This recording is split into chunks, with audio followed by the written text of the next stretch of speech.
how time felt. I mean, I think that's been my biggest reflection, whether it was the space or my role, meaning that I had this sort of loose hope to meet people and exchange ideas, but not a schedule, meant that time just like opened up. You know, I think before I left, I was like, my calendar was programmed down to every 30 minutes or 15 minutes. And you would finish one meeting and you'd be late to the next one because you didn't leave yourself the 5 minutes you needed, right. you know? Right. And that's, I mean, you're just wiped at the end of it all. And you want to build in self-care that's like, okay, then I can do 15 minutes of meditation in the morning.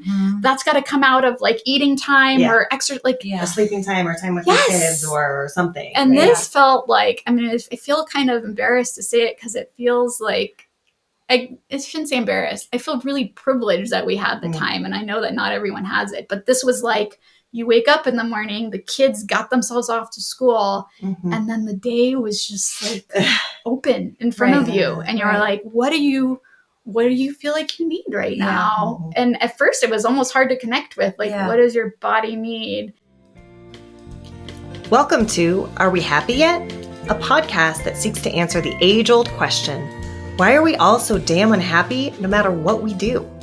A far cry away from the latest self-help craze or wellness tips, on this podcast, we won't shy away from the hard but critical conversations about the true causes of our unhappiness epidemic.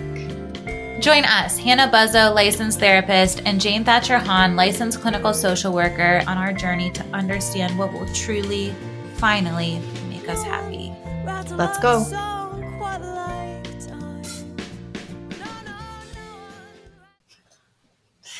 Welcome to the podcast, everybody. I am so excited today because I have my sister by Another mister by proxy, by marriage, whatever you want to call it here, Kim Bender. Kim's sister is married to my sibling Davy. So once they got together, then we decided that we were sisters. So we've had lots of awesome sister time. Kim has a PhD in social work and she's on the faculty at the Denver University social work program. She also just returned from a Fulbright scholarship experience in Taiwan, a month ago? Yep. We're super excited. This is a great time to have a conversation about all the things you've been thinking about and the juiciness of all of that. So we're super excited to have you on the podcast. Thank you for having me. Yeah. Well, I'm just going to toss it over to you to tell us a little bit about you, your work, your position at DU, and how that translated into your work over in Taiwan. Yeah, thanks. Thanks for having me. So, I'm on faculty at the School of Social Work, and we have a lot of freedom to sort of study how we want to study. And so a lot of my work has started gravitated towards participatory work where you're partnering with community as co-researchers and they're documenting issues in their community with photographs. And then you're discussing them and drawing conclusions about social issues and root causes and what needs to be done. And mostly with young people. I've done a lot of work with young people who are unhoused or sort of pushed to the margins of society. And so when we had this sabbatical coming up, I applied for a Fullbright to kind of study how photo voice and youth voice happens in a culture really different than ours in Taiwan. And so I partnered with their School of Social Work there and then some community-based organizations that were working with young people, either young people around mental health and employment or an after-school program. And so we taught about what photo voice was, and then they tried out using it in their different community partnerships and built a lot of relationships and did a lot of workshops and just sort of spent a lot of time with folks. And then my whole family came with me. So my partner and my 2 kids, and got to just experience living somewhere totally different for a while and figuring out sort of who we were underneath all our jobs and responsibilities and all those things. Very cool. Yeah. For those who don't know, will you explain what the Fulbright Scholarship Program is? Yes. So Fullbright is an exchange program where you can apply to go to other countries and people from other countries can apply to come to the U.S. And you can do research or teaching or both. I was there for research.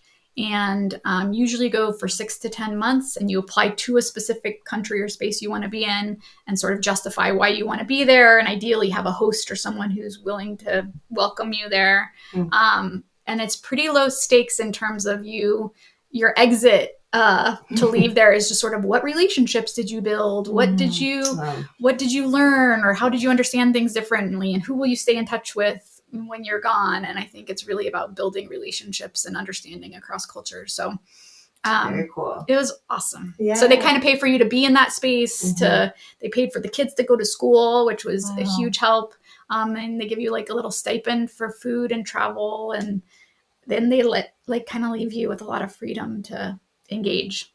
Cool. Yeah. Amazing. Yeah. And is the Fullbright scholarship through the federal government? It is. Okay. Yep. Right. Yep. And there's also Fullbright funding in other countries that they pay for their own citizens. Yes. And you can do it as a student, you can do it as a faculty member, or you can even, there's professional Fullbrights that I've been telling people about. So if you were like, oh, I wonder how we do mental health work in XYZ country, then there were professional teachers there who were, it's really cool. Well, one of the reasons we're excited to talk to you is because you noticed just sort of a stark difference between your life while you were on your Fullbright scholarship and your life here. And I know that you've been sorting through in your own brain what of that was not having the responsibilities of normal life, but also what was the Taiwanese culture and country. And I'm curious if you can give us sort of the overview of what that culture and that country is like and what the people are like, and then what you noticed for yourself in that space. Yeah. So before we left, you had to do all this paperwork, all these medical checks and visas, and prove your marriage and all these things. Your kids were your kids and all the things. And you went all of this through this TECO office, which is downtown in Denver. And as we were submitting all our things and hoping it would all be done, we heard from the director of the TECO office, this guy, Bill, and he was like, I'd like to meet you for coffee. And we were like, oh no, are we not going to get our stuff? And we showed up at the coffee shop, and he was just this gregarious, super friendly Taiwanese guy who's basically, it's kind of like the ambassador, although there's multiple ones of them in the US. And he's like, I just like to meet people so I can tell them a little bit about what to expect there and welcome them that they're going to go. And he's like, the thing you're going to love is that people are just really kind there. And I thought to myself, doesn't everybody say that about their country? And he was really, really right. I mean, we just, I don't even know how to describe it, felt incredibly welcomed there. People went out of their way to make sure that you felt at home in places, that you had everything that you needed, that life was easier, if there was a way for them to make life easier for you. And you felt really safe, from a relational and a physical sort of very low crime, very low levels of violence. Just kind of we're all in this together. There was a flow, the people's bodies moved in this flow where it's a lot of people packed into a small space. We were in Taipei, which is a big city. But it was kind of worked. People just kind of got in the flow in a way that didn't harm or impact other folks. So, we just loved it. And I think that was the intention of inviting people to these spaces for Fullbright. But so we totally ate it. We were like, I will tell people they should go. Yeah. So, I mean, I think part of it was that our way of living was very easy.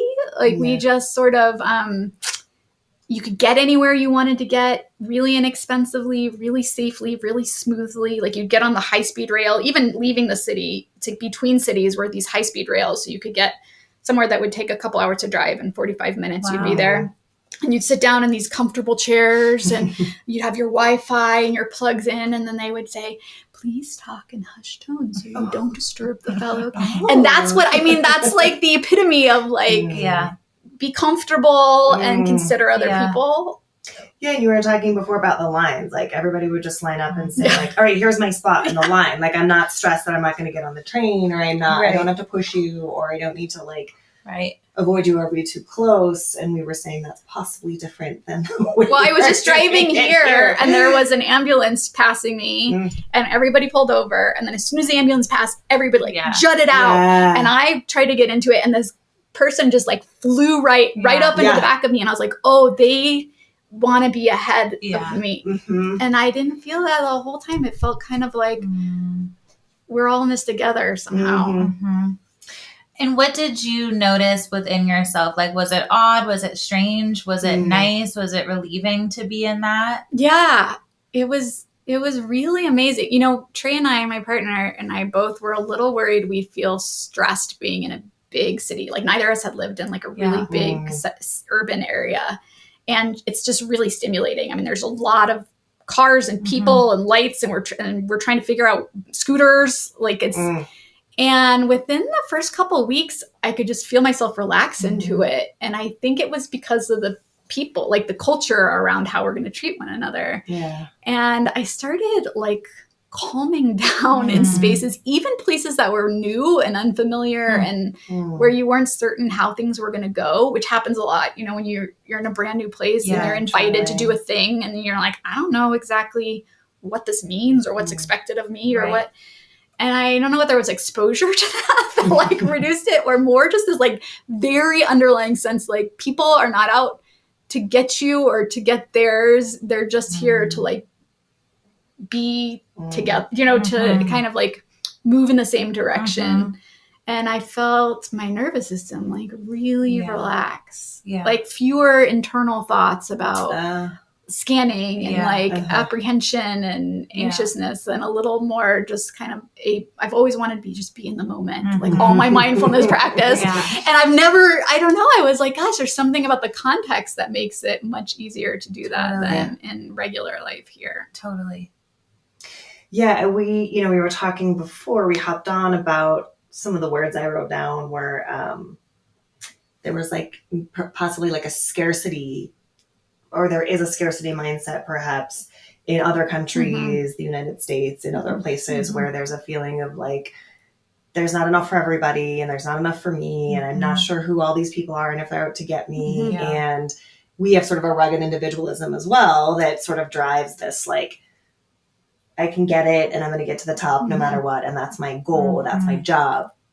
And in talking with you, I see really clearly from my nervous system how that's problematic and how that like, I don't know, competitive scarcity thing is like, oh, there's never enough. There's never enough. So then I always need to be in that part of my brain that's like survival and fighting and like wound up. And so it's just interesting to think about how an entire country or culture or context, and I'm sure there's pockets in the US that are that way too, but you're talking about sort of like an entire cultural way of being that's inspiring sort of nervous system reset. Yeah. Although I will say that that's where like I'm trying to make sense of whether that's part of my role there, because I do think, as much as I don't like to admit it, I am constantly in a like prove yourself mode.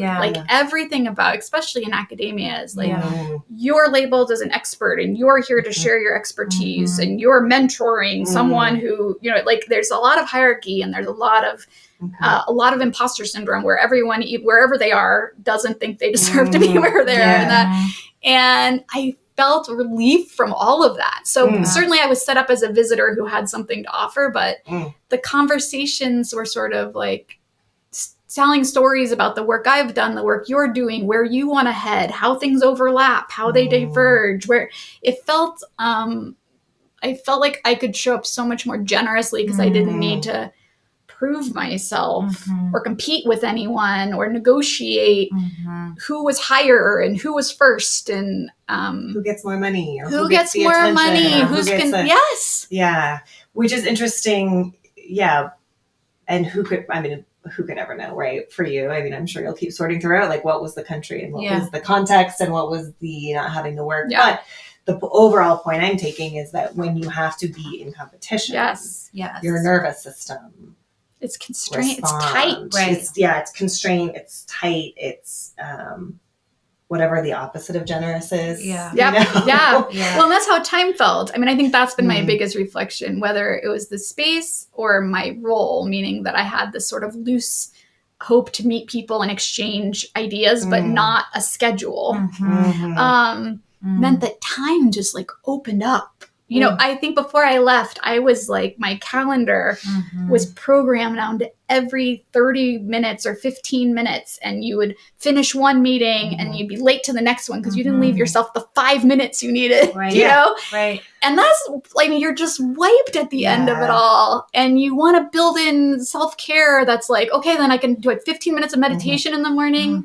That's got to come out of like eating time or extra, like a sleeping time or time with your kids or something. And this felt like, I mean, I feel kind of embarrassed to say it because it feels like, I shouldn't say embarrassed. I feel really privileged that we had the time. And I know that not everyone has it, but this was like, you wake up in the morning, the kids got themselves off to school, and then the day was just like open in front of you. And you're like, what do you feel like you need right now? And at first it was almost hard to connect with, like, what does your body need? But then I was like, oh, every morning I want like a walk through the park. And then I want to stretch. And then I want to eat like a slow breakfast with my partner where we make sense of what's around us. Right. Do you know what I mean? And then I want to read a book just for fun. And then I want to take a morning nap. Like I would have never let myself morning nap. That's like way too close to morning when you just got up. And I needed morning naps, and then you could just take them and you felt more rested. Totally. I just think our ideas of time. So I've been saying to people now that I'm back, I'm like, well, could I start the day at 10? This is my hope when the fall starts, because that's when I officially go back. Could I not have any meetings before 10 a.m. and then I could have that morning routine? And I've had really interesting different reactions from some friends who are like, well, what? No, like the day starts at 8. Like, what are you going to do? We're going to move those 2 hours to somewhere else?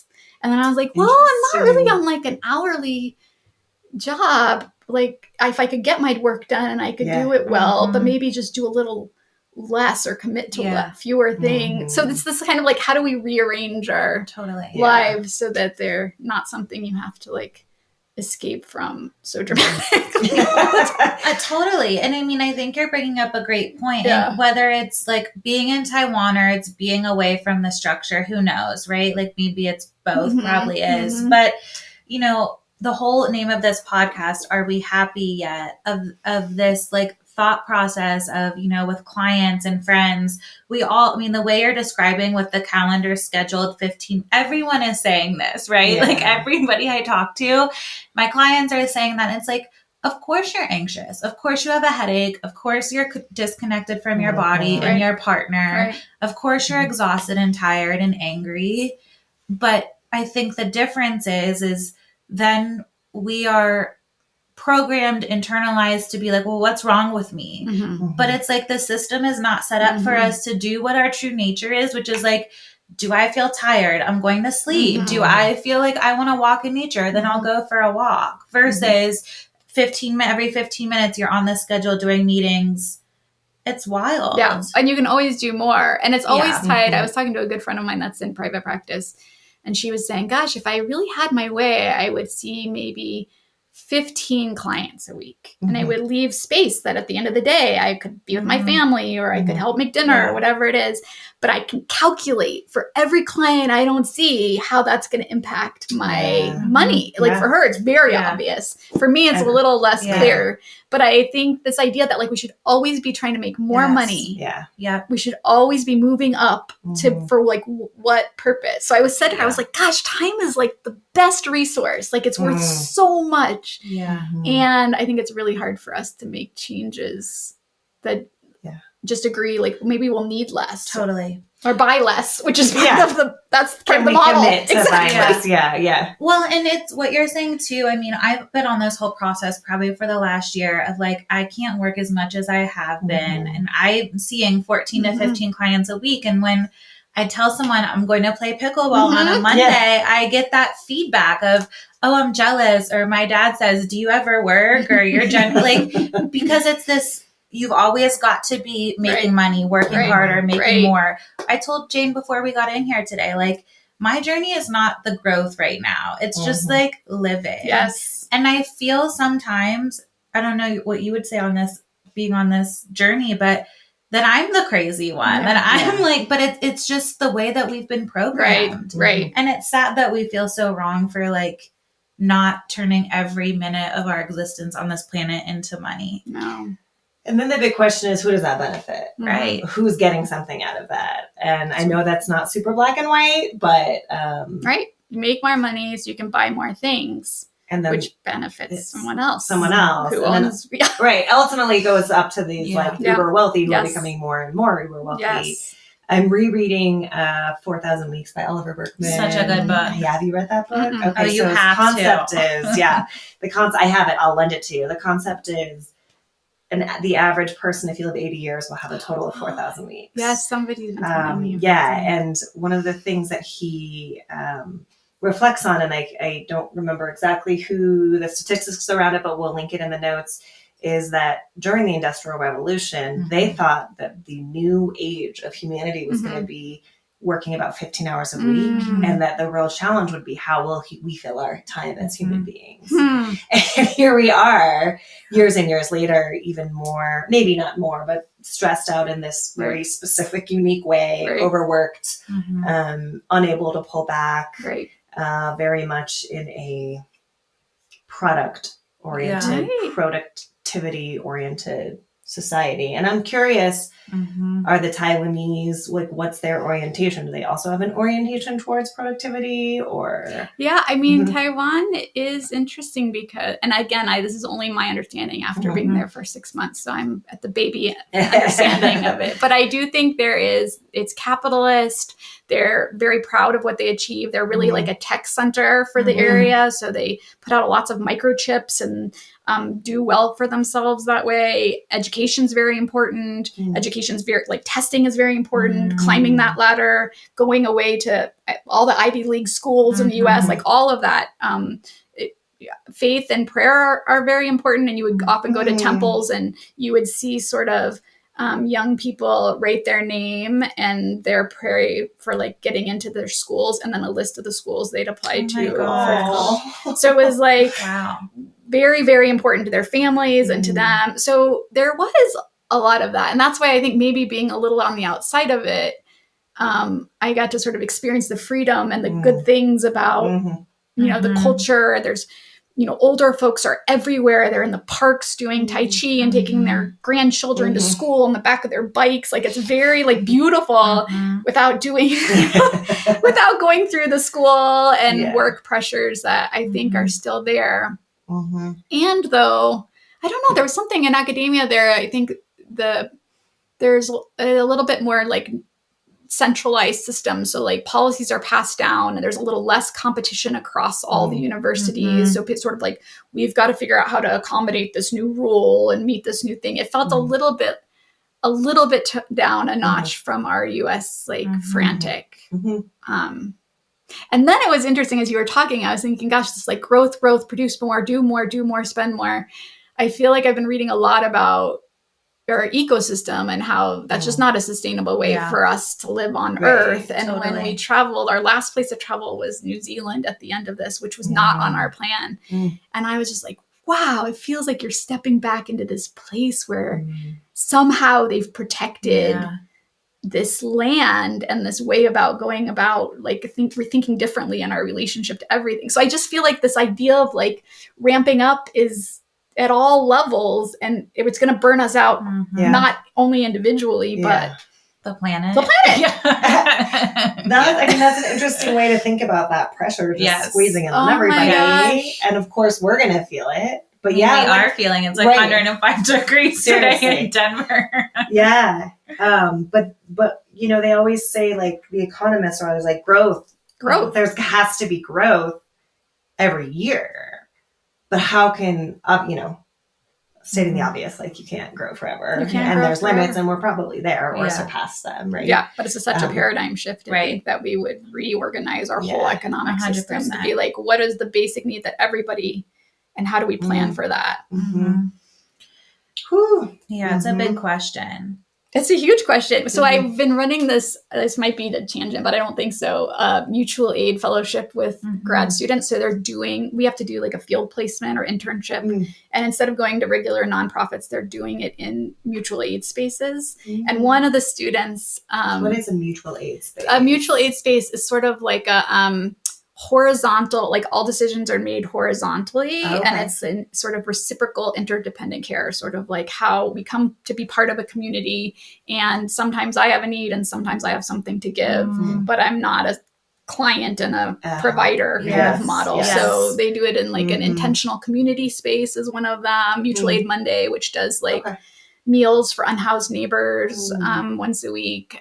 Different organizations that are trying to be more flat and non-hierarchical. And a couple of students are eco-justice majors. So they're sort of saying like this mutual aid, like this idea that we could be interdependent and in relationship with one another is not just about humans. Like it's about the non-human world too. And did this like amazing presentation about how like nature is set up for that system exactly. Like what I do here impacts this. And we just totally like plow over it. So that's like zooming way out. But I do think that having 9 months just totally off has made me really think like I'm just part of that, a cog in that system. And even if we talk about it over happy hour, I'm not like really changing. That's kind of the place that I feel like I'm at right now, where we're having all these amazing conversations. And the more we do the podcast, the more I'm like, oh shit, like this is all just one big machine that's not, there's lots of pieces of it that are working for everybody. And it's certainly overall not working for everybody.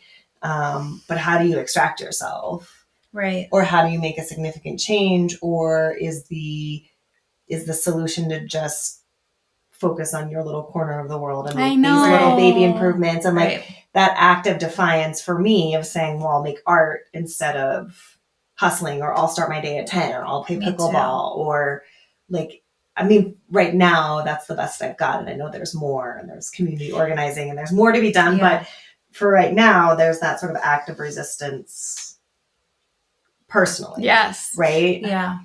Which, I mean, we talk in Mutual Aid about like prefigurative politics, like the idea that like you live the kind of world that you hope will become. And these feel like little examples of it. And I have a really good colleague who I'm going to co-teach this year that I hope just challenges like the hell out of me, because they would say it's not about tweaking the system as it is. Like they're like, we got to start all over. Like we really, like if you're just trying to like tweak the system, it's going to like fit, maybe help you the tiniest bit, but it's not shifting anything drastically. So like their version of mutual aid is if we keep building and building and building mutual aid, communities care for themselves, and you no longer need a whole social work system that's policing or monitoring or serving all the ills. Like people are meeting one another. You don't need policing systems because there's transformative justice where people hold one another accountable. And so I sit sometimes in this in-between place where I'm like, wow, I wish it could look totally different. And then like all it can control, it feels like this small pocket. And that's something I'm thinking about more and more when it comes to the work I do as a therapist, right? Is like, I do not have it all figured out, right? Like we're all sitting here from different backgrounds. You just got back from a different country. We've been talking to all these people on this podcast. Like we're not sitting in this chair saying we have it all figured out. So like, why am I trying to do that in the therapist role, right? And actually, I think why I'm so successful and my clients have seen me for years and a lot of them do really well is because I just like sit with them and be a human with them and like joke with them. And, you know, like, I think that's a big part of it is how do we have this relationship versus this other iteration of like power and person who needs help. Yeah, I mean, I do think interpersonally, there are so many ways to change how we are with folks. If we can be regulated. For me, I have to be my best self to show up that way. Me too. I can't be like anxiously knowing that somebody needs something and can I fix, you know, like I can't, do you know what I mean? Which I can go to really easily. Wait, start over. So you're saying if you want to show up and give something to somebody, you have to be fully regulated? Is that what you mean? Yes, I think so. I don't think I have to, I'm trying to prove my worth or competence or contribution. It moves me towards teaching and fixing and having to know all the answers. And that moves me away from really like listening and just being present. Does that happen to you? For sure. And one of the things that I've been thinking about with the clinicians in my practice, myself, my clients, is the deeper the unworthiness wound is, the more dysregulated we often tend to be, right? Sure. So if I'm constantly walking into situations like not knowing if I belong, or not knowing if I'm worthwhile, or not knowing if I have something to offer, or not knowing if anybody gives a shit whether or not I'm there, I'm going to get dysregulated. And that's very evolutionarily sound, right? Like you have to be part of the tribe and you need to feel safe. And that's part of what we've been doing for generations. But I do think that's an interesting piece when we're, there's some flack, what's the word I'm looking for? Some judgment around the word regulation or dysregulation because so many people are using it. And that like, we all have to be regulated all the time, which I personally do not believe in. I am not regulated all the time. And that's not the goal to me of a human life. But I would like to feel safe, grounded, centered. Centered as much as I can. But then that's my question, right? Is like, you already said that your nervous system felt better in Taiwan. So my question is like, these people, and God bless you, are like doing therapy and workbooks and meditation and psychedelics and this, that, and the third to feel regulated, to feel safe. But like, we live in a country where like I could go to the grocery store tonight and get shot, right? Like rights are being stripped out of our everyone's constitution. Yes. So it's just like, it's this double-edged sword where it's like, I want to empower people because I think that personal responsibility is very important. But I also don't want people to feel that there's something wrong with them because like you even felt that going to, and maybe it was the work, maybe it was the different country, but like, how could we feel belonging, safety, connection in a place like this? It just, it's hard, right? It's a little, like we have little pockets of it in our community. Right. But there's a lot of overarching narratives, stories, competition, politics, strife, conversation. That is in your hand 24/7, ringing your phone. Like, it's just kind of a wild idea to think about. That somehow, and I think we were talking about this before, but typically the overculture, and especially in this country, we tend to say like whatever America's doing is like the best way, and people should adopt the American way, and like we're kind of slaying it, so it's hard for people to step back and say like, wait, maybe this particular way we're doing it is not working and is actually being harmful to people. But instead we say, well, this is culture and society, so you should be able to fit into it, and if you can't fit into whatever box, then you're at fault, you're flawed, you need to figure it out, you need to work through your trauma, right? You need to work through your anxiety or depression, you need to be more regulated and fit in, right? It's a lot. It is a lot. It is. Regulated is interesting because I guess it feels like if we could articulate like our most core values and be like living and acting consistently in alignment with those. That's what I mean by like regulated. It's not that I hope there's more emotion. Totally. I hope there's more ups and downs because I tend to be like very in the middle because I think I'm like, I do this a lot. Like I'm just a box, like a head. Do you know what I mean? Like, I do. And so it's like, I feel enough at ease that all of that is available at to ease. Me. Yes. And like at ease to be able to like process and express and feel. And even read and know. Yeah. But not be sucked into it. Right. And I think, I don't want to speak for you, but like what I'm hearing you say too is like, I'm so busy going to the next thing that like that ease is not available to me. Right. Because it's like, you're just going through the day. There is no, yes. And the interesting thing about being even keeled, which I think a lot of times as therapists, we're like trying to, we go off on a tangent about sort of bringing things like less extreme in either direction. So I think that for a lot of people, we think of this, the goal might be like constricted emotion or less highs, less lows, less extremes. And I think sometimes the constricted, less emotional person, less emotional response is actually a trauma response because it's not safe to be really mad or be really happy or be really disappointed or be afraid. And I think that's an interesting question, especially, or maybe in a different way for men, people who identify as men, that they really are we like a constricted man, right? Who doesn't have, they're allowed to be angry maybe, but sad, vulnerable, disappointed, afraid, traumatized. We don't want those responses often from men, but those are normal responses to what's happening in the world. And so their trauma response might be to get angry or withdraw or get flat. And these are broad generalizations and not true for all people, but can be true. Yeah. Yeah. I mean, you all do more somatic work than I do, but I feel like it's just so, because of the rushed busyness of it all, because you're always proving yourself and producing and like exchanging, it feels like I was constantly like, I did so many like mindfulness, self-compassion, and where in your body do you feel this? And it wasn't until I was away and I could remove all those things that I was like, I feel different. You know, I feel like more aware of what's going on around me. Not all the time, but it was accessible in a way that hadn't been. And then I would see and notice things that I wouldn't have normally engaged in. I noticed this even when we did a lot of travel that was out of our element, where we were just visitors, and you're like, show up at a place and you're like, we have 3 days here. So what are all the things? Let's get on our like sites and figure out what's got the most ratings and you know what I mean? Like meet at 9 in the lobby, that kind of thing.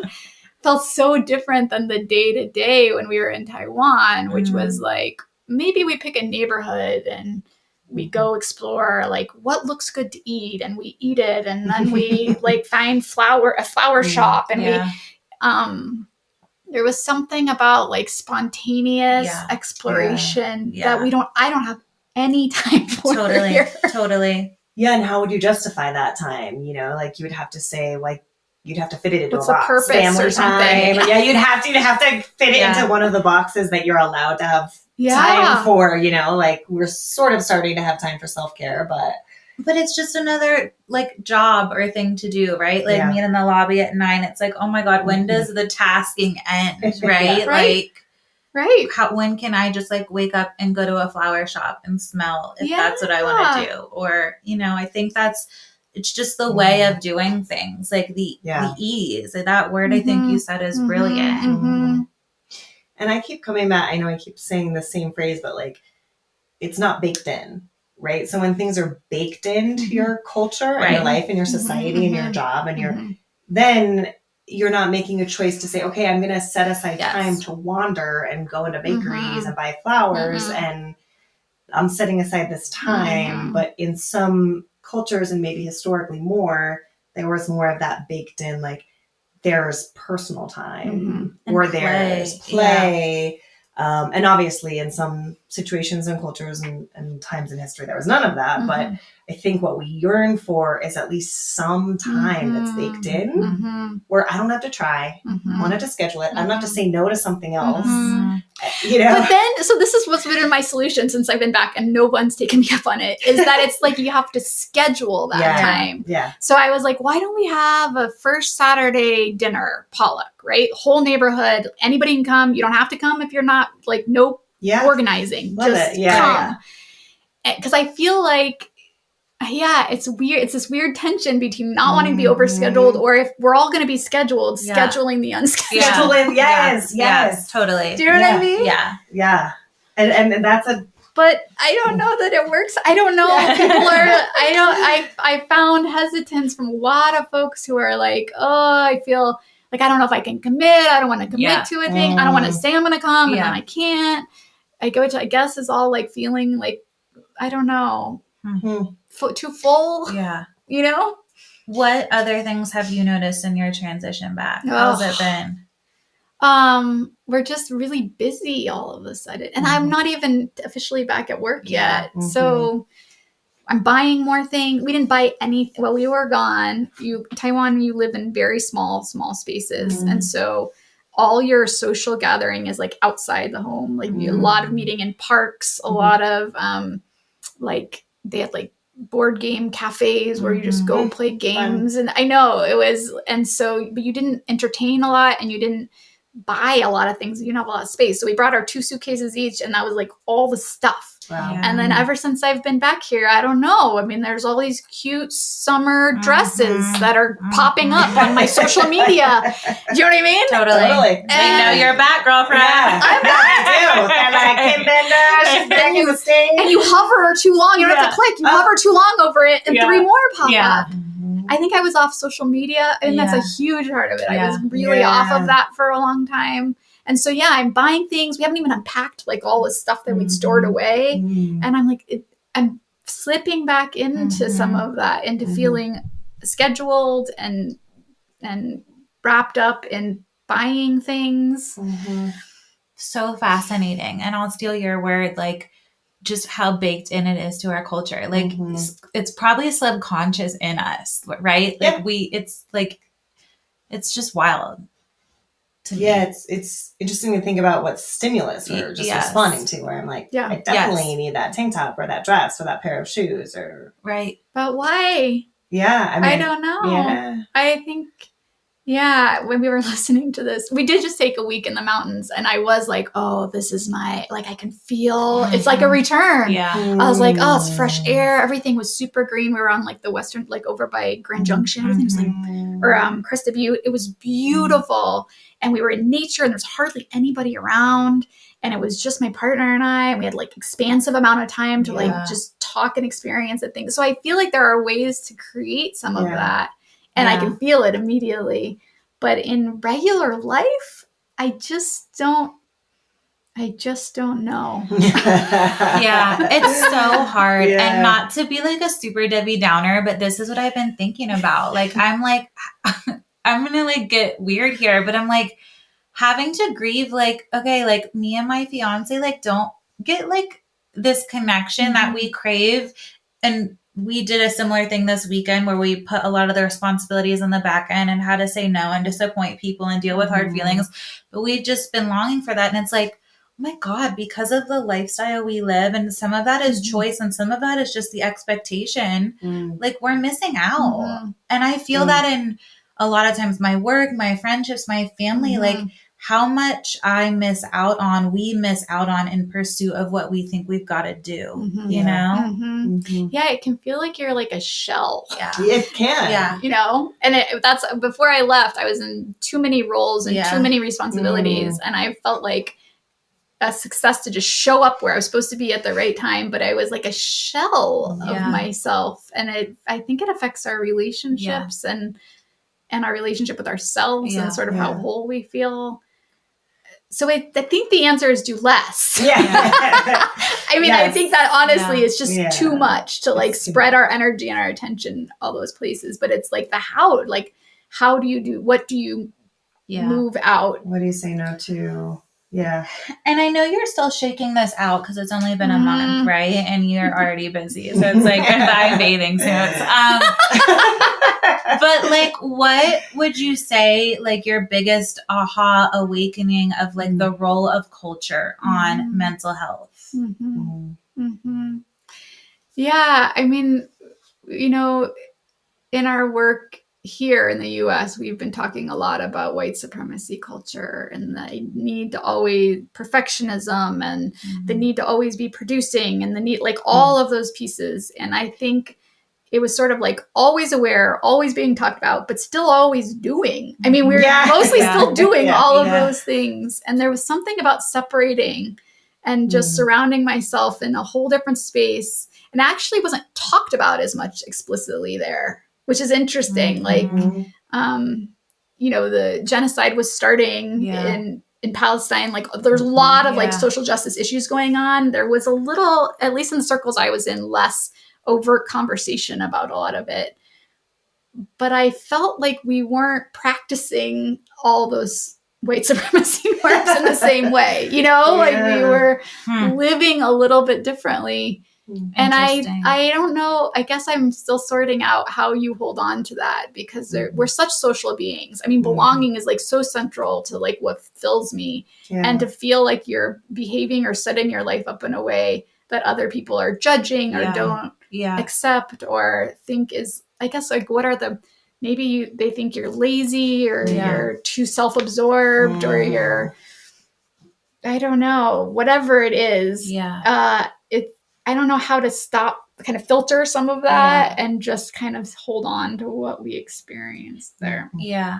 That's amazing. And Dr. Gabor Mate, I'll mess up the words, but he talks about that. Like it's either attachment versus authenticity or belonging versus authenticity. But we have this need to like be authentic and like express our values, doing everything you said, like about what your time was.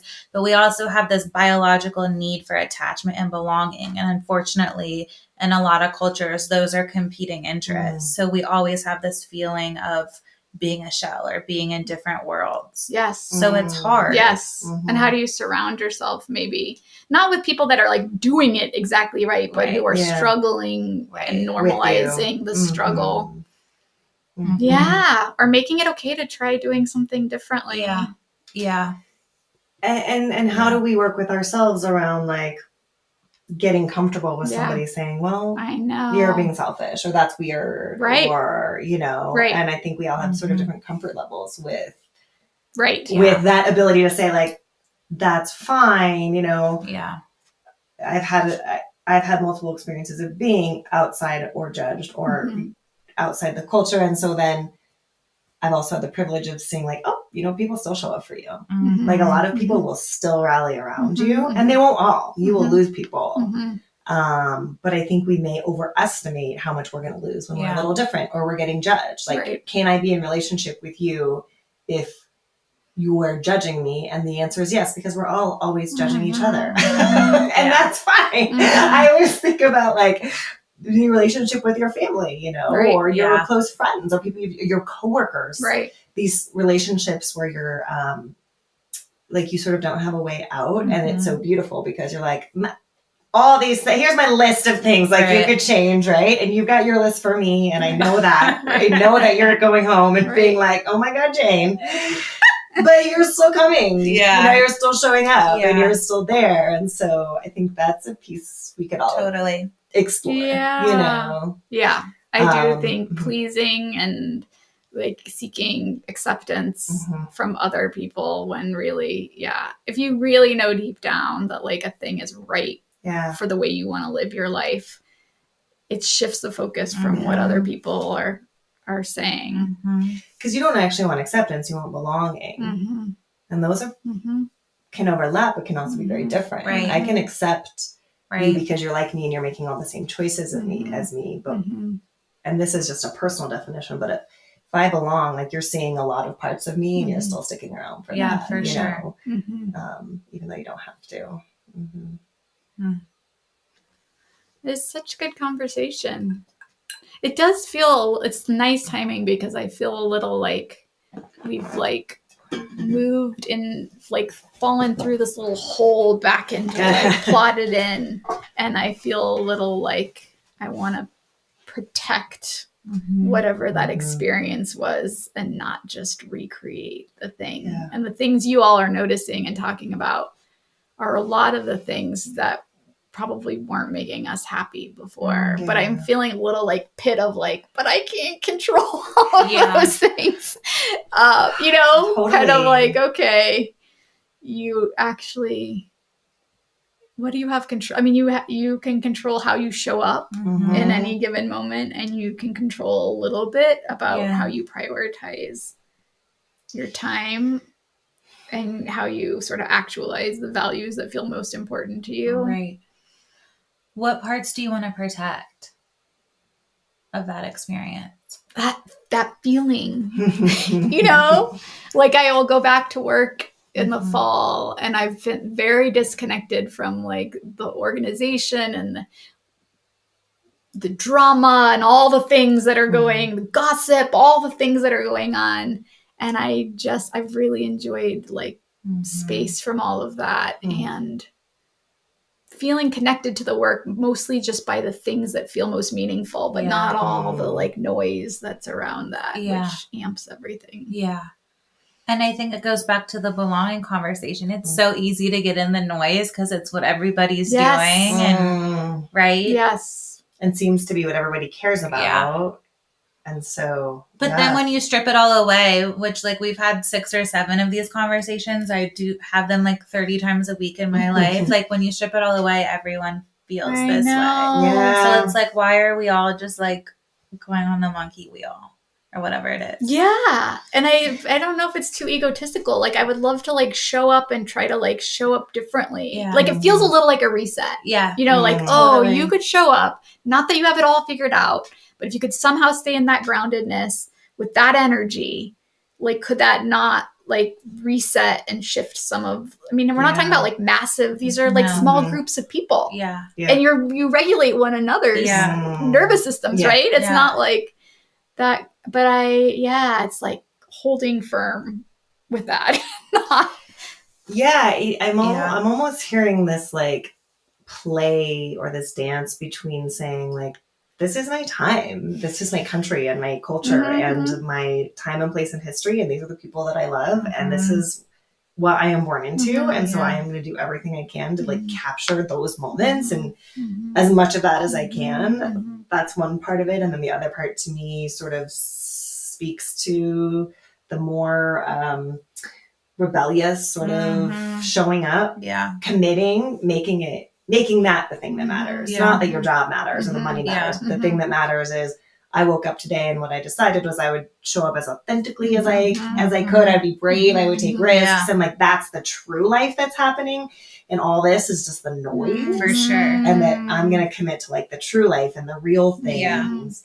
And that like, I don't really believe in things like balance, work-life balance, or like the balance between these two things I'm talking about. But I do think maybe that's like some good warrior energy you could bring to that and say like, I'm going to try and I'm going to fuck up a ton and I'm just going to get obsessed about money and I'm going to overbuy and I'm going to get dysregulated, however that looks for me or whatever. And then have more conversations and hope that, I think that's what, to Hannah's point, what we're seeing is we're kind of getting to the same core over and over with people. And I think it's about, creating, I think like doing what we can in the world. And obviously, we talked about that earlier, but like creating our own world that feels like your Taiwan. For me, it's like my Maui, right? Where it's like, I'm not on my phone. I'm sitting and laughing. I'm watching like dogs play, right? Like, how do we find that in everyday life? Not by like doing a thing, but just kind of energetically paying attention. And being present as much as I can. Yeah, so many moments of awe. Yes. Right? Which I wasn't, after the pandemic, we were like really on lockdown for the pandemic. And so I remember we went to see The Lion King. It was like one of the first outings. And it was like thousands of people and I'm like double masked and the whole thing. I don't know if y'all have seen it. It's like, if you ever get a chance, it's like, all the people are dressed like in forms of animals. Like their movements are connected to like machinery that makes them animals. And, giant giraffes that are like leaning over the audience. And then all of a sudden the music comes on and there's this like 6-person elephant come down the aisle that's like moving just like an elephant because the people are like choreographed together. And I just started crying. I was like, that's the most beautiful, like, wow, we're all here together having this experience. And when we were traveling, I was like, I just want to like look for, it doesn't have to be that dramatic, like moments where you're just like, wow. And I think there was so much more of that. Totally. Than I don't think in regular everyday life, there's any space for, much space for that. Wonder, awe. And you said that one of your core values is curiosity, which I love, which I think in the world where you're like producing or trying to win or trying to all this doing, like curiosity is not a huge part of that. It feels harder. The other words I wrote down from when we talked before we started recording was generous, spacious, creative, and process oriented. And I think if you really stop to think about it, you would probably be like, those are kind of the goals, beyond happiness, beyond like You know, I would rather be curious and generous and spacious and creative and connected and belong. Yes. You know, I think those things. Yes. Yes. Can you make that happen for me? Yes. So on next week's episode, we are going to give you 7 tips Well, I try to create that life. when those happen. Like, for example, we met friends who were also visiting there, but they spoke much better Mandarin than we did. And so they were like, do you want to meet up and go for a bike ride? And we're like, okay. So we get down, we're getting off the MRT stop at this temple. It's like the oldest temple in Taiwan, in Taipei. And they happen to be in ceremony, and they're throwing these like half moon wooden symbols. You throw them, and when you ask a question, sort of like you're wondering about sort of your life or where things are going, and the answer is yes or no, that you're answering the right question until you get the yes. Then you pull like a fortune it's complicated, but we're learning, like we're like, well, let's wait and we'll do this thing. So we learn this whole piece. You get your fortune. That's of course written in this like way. You can interpret it however you want it. But people are bringing all their flowers and their goods and all of these pieces to be together to sort of celebrate this piece. And then we came out and we wandered down, and my friend's like, oh my gosh, they have these little bananas here that you can't get anywhere else. And they taste totally different than any other banana. And her kid's running to the mochi and trying to buy mochi from this woman where she's trying to speak Mandarin, but the person's speaking Taiwanese. So she ends up with like handfuls of mochi. And every part of it felt like so like, I don't know, like nurturing or I don't even know how to describe. None of it was planned and none of it was expected. Yeah. And I was like, wow. And I almost love that you can't find the word. I can't. You know, it's like nourishing. Yeah. What is the right, like, do you know what I mean? It felt kind of like full. Like you were just like, oh, I'm full. And there was something about how I didn't have to like plan any of that. Sure. Yeah. You just had to show up and kind of be open. Yeah. And it felt awkward. You're like, am I doing this right? Should I be doing this? Is this like someone else? Do you know what I mean? Like, where am I welcome and where am I not? And it's like a risk and something new and connection. Understanding. And life. Ugh. Spontaneity of sorts. Oh, amazing. Well, you know, we'll put together our list of how to implement all these things. I mean, I think like it is starting with awe, right? Like I've been thinking about that word a lot, and like just like it puts everything. I mean, it's like amazing that we're alive and breathing, right? Yeah. Like I look at my dogs and like I'm like, oh my god, they ended up with me. I look at the mountains. It is just like taking the time out of the day to day in the rat race to like be amazed. I think is a big takeaway. Yeah, and that may be a perfect place to wrap up, actually, because I don't know how much more profound we could get. We're so wise. Yeah. We are so wise. Guys, I'm going to Taiwan. Seriously. I'm like literally while you're talking, I'm like, I'm going home tonight and talking to Michael about I found our honeymoon spot. We've been talking about it. It's Taiwan. Kim, this was so nice. God, thank you. Thank you for the therapy. Yeah, you're welcome. Thank you. Yeah, so great to have you on. Yeah. Such great conversation. So much good stuff to think about. So Kim, anybody who was inspired by this conversation or your experience, who would like to continue this conversation with you or get in touch with you or learn more about your work, what's the best way for them to go about finding you? And we'll link all of it in the show notes. Yeah, probably my professional website at DU would probably be the best place. I'll post that for you. Perfect. I just think this is like collective learning is really my thing. So people who are trying to figure it out, I want to be in community with. Great. Yeah. Well, we encourage you to reach out to Kim if this is helpful, inspiring, interesting to you. And thanks again, Kim. Yeah, thank you. Yay.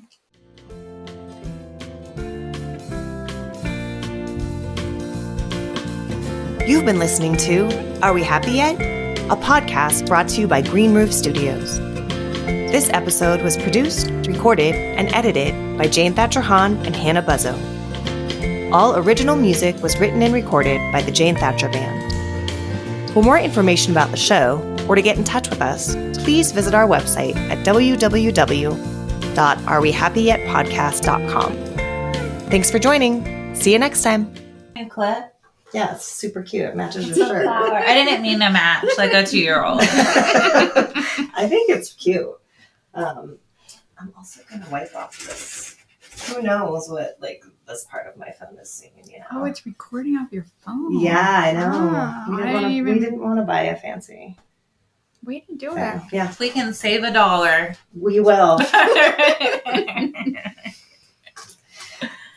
Welcome to the podcast, everybody. This is a very special day. I always say that. What's something else I can say? I'm so excited about today. Okay.